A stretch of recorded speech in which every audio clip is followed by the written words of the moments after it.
What's going on? I'm just kidding. What's going on, guys? Brandon from Nerdlocker.com here, back at San Diego Comic-Con, and I'm here with Scott Lobdell. Now, if you've been reading DC Comics... And you have. Yeah, I know you have, because we're reviewing them. Right. You've seen his name across... You reviewed me? I have reviewed you. Were you nice? I was nice. Okay, good. Okay, we'll go. Keep going. You've seen his name across all the Super Family titles, so that was actually going to be my first question. What was it like just being able to write all of the Superman books? Well, it's funny you say that because I'm actually about to do something that's probably never been done before in the Superman universe, coming up in the 25s, that deals with that very question that I'm not allowed to talk about yet. But when I do talk about, you'll be like, oh my God, he talked about that. I've been asking, all week I've been asking questions no one can answer. So. Oh, yeah. Well, I will tell you that it is... it's partially about being able to write all the Superman characters at one point, but it's also the fact that we're seeing the new 52 versions of some of these things for the first time. Like, I had a conversation recently about using more Krypton, and the response was, well, we've kind of mined Krypton a lot. I said, but we haven't mined the new 52 Krypton. And so, like, to me, a lot of times we've seen a Krypton that is mostly spheres of crystals and stuff, and, these big, huge cities that are all about this super advanced technology.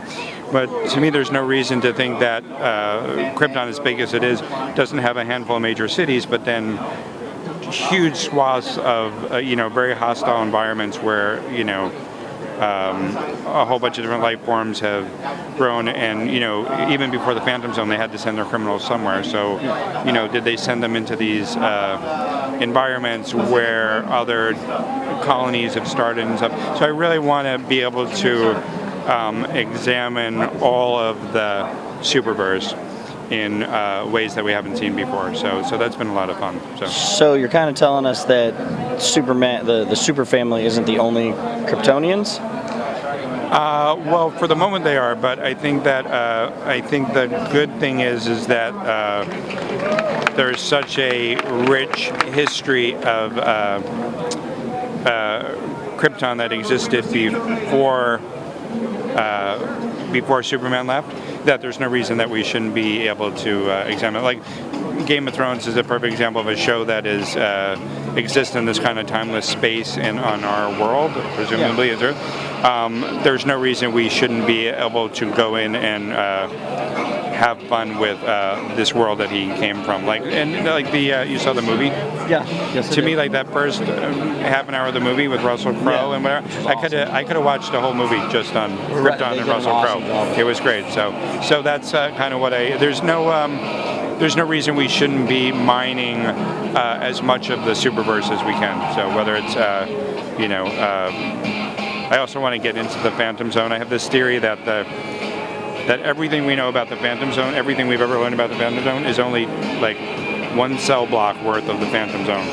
Like, what other criminals, what other life forms, why does it always have to be, Zod and, 6 people looking into a projector going, darn, I wish I was there. So I think there's so much rich stuff that has been created over the years that it's like, why not go in and mine it? So I take it you're like a Superman super fan. Is that like what you were really shooting for with this, with the new 52? Was to write for Superman? No, I kind of started out. I was looking at Superman and some of the things, and I started to write a memo about some of the ways that Teen Titans and Superboy and Red Hood, which were all the books I was writing, could kind of play around in a larger universe. And the more I started to write about Superman, I was like, well, wait a minute, and then before you know, this memo turned into a 25-page pitch for Superman, and I was like, and then suddenly I had to write Superman. But previously, Superman was not really on was never really on my radar. I was happy to work on the Titans and the relatively obscure Red Hood character, but then it just happened. But it's been really fun. With Teen Titans now, we've seen Beast Boy and Raven added to the mix. We've seen Trigon. Yeah. What's in store for the Teen Titans upcoming? Coming up, we're going to be dealing with the origin of Kid Flash, and we're going to find out that with a lot of the New 52 that the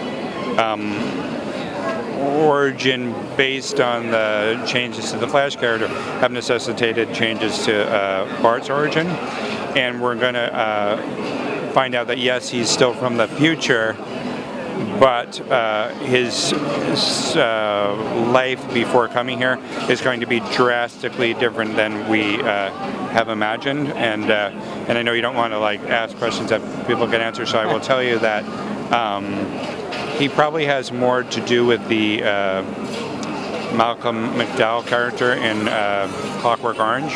Okay. And you know how he went through that desensitizing towards violence and stuff and came out on the other end. We're going to find out that Bart, the Bart that we know and love, who's like sweet and fun and he's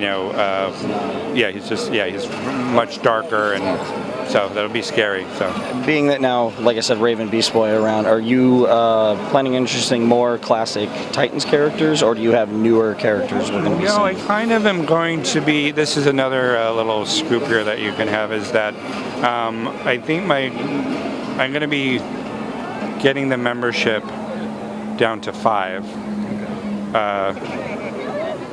2 of whom you just mentioned, a Bat character, a Wonder type character who you've seen, and then one other character that you may be surprised.